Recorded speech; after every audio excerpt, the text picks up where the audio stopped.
Hello and welcome to Microsoft Hates Greg. My name is Greg Deckler, and today we're going to be writing a DAX measure that explains things. Because I haven't written any interesting DAX in a while, so I thought I would. So basically, the concept behind this is that I have gross reseller sales in month here, your year month, and I want to try to explain. Somebody might look at this and be like, "WTF? Why are we down like $2 million bucks?" Right? It's a reasonable thing that somebody might ask. And you could use things like probably decomposition tree or key influencers, right? Those kind of ML type of visuals in Power BI. But maybe you've got whiny users and they're just like, dude, just give me the top 10 things of why this is the case, right? So that is what we're going to do today. We're using a full AdventureWorks model here, but really the only thing that we've got involved in this is going to be product, dates, sales territory, and reseller sales. So reseller sales, gross sales is gross reseller sales is what we are analyzing. That's our fact. We've got our sales territory key to our sales territory key, our product key to our product key, and then our date to our order date key. So date key to order date key. All right, so that's the relationships between our tables.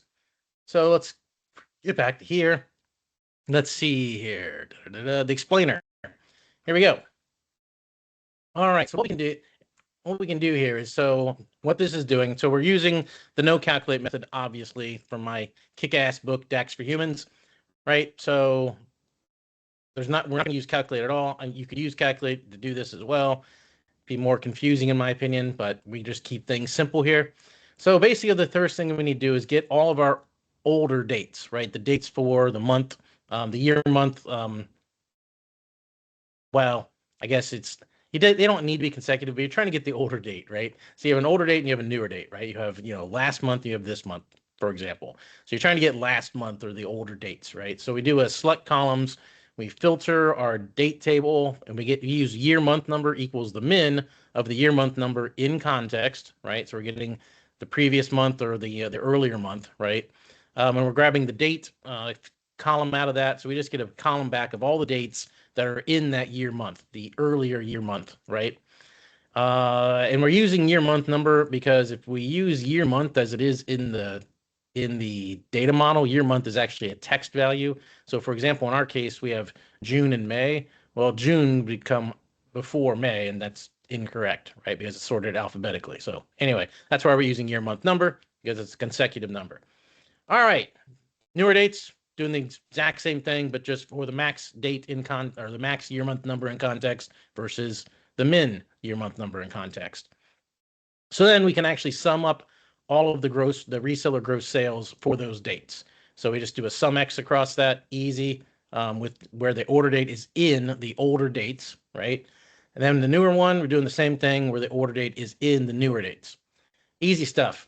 So then we have this flag. This flag is so that we can make this measure work for both a decrease in sales as well as an increase in sales. So the flag basically says if the older is less than newer, then it's an increase. Otherwise, it's a decrease that we're analyzing. Okay, so here comes some of the fun bits.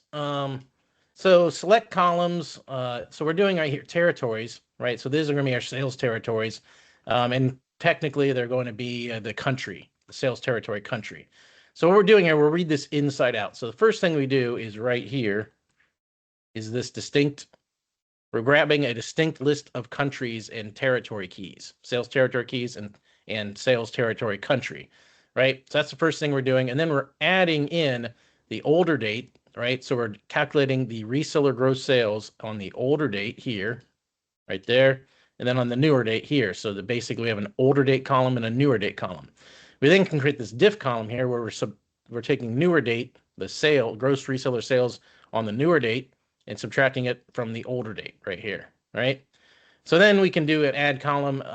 Basically, we have our country. So, sorry, that's the add column. We can't add this column right here as part of this add columns because these don't exist yet. That's why we have to have a second add columns in order to add the diff column. All right, so then we can use group by. We group by country, and then we do our diff total. We just sum up our diff, right? So now we have the gross reseller sales by country. Then we do a select columns right here, which essentially we just, instead of calling it country, we call it element. I guess we could have called it element to begin with, but oh well. We have the select column to give our element and our total, which is our diff total. All right, so then what we're doing then is categories, right? Categories is exactly the same as territories. It's exactly the same process, right? Doing exactly the same thing. Only we're using category instead of country, right? And we're using our product key instead of our sales territory key because we're dealing with the product table instead of the sales territory table. Otherwise, it's exactly the same thing. All right, so let's get it out of that. Let's zoom back in. All right, so now that we have that, we can just union the two tables together, right? And then here's where our flag comes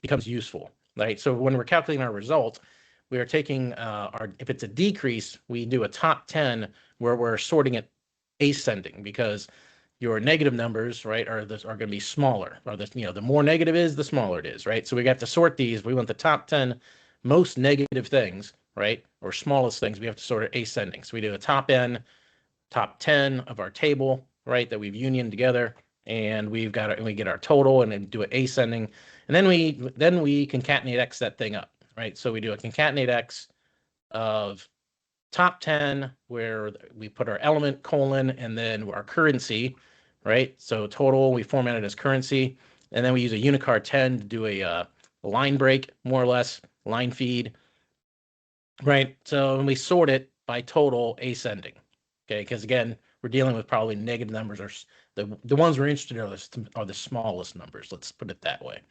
If it's not a decrease, then we do the exact same thing, but we're sorting it differently, right? We're sorting it descending because we have positive numbers. We want the biggest things that are out there. Then we just return the result. And I just want to make one comment over the dumb thing about this is that as long as I'm concatenating this up and I have text strings, like I can have two different text strings come back to this result. If I didn't have the concatenate X here and just tried to returning the top 10 tables, it wouldn't work because DAX doesn't like a variable that can have two different possible tables, which I've always found annoying, but that's just the way it is, and we have to live with it. All right, so let's see what it looks like. So here I've got May and June, right, chosen. So let's go over here, and we can take our card, and there we see that bikes, accounted for 1.4 million. The United States was 721,000. Canada was 476,000. Components was 385,000, right?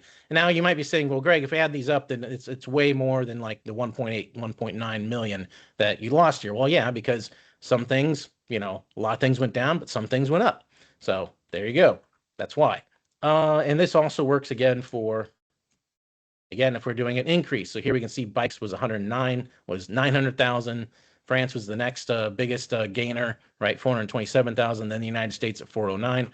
Right, so there we go. There's the explainer. So that's it. That is all I had for this video. If you want the PBIX, then I'll put it out there in the GitHub. Just let me know. Maybe I'll put this out into the quick measure gallery. I don't know if they'd be that useful or not to put out there, but I might do that as well. But anyway, that is all I had for this video. So hope you enjoyed it, and I'll see you next time.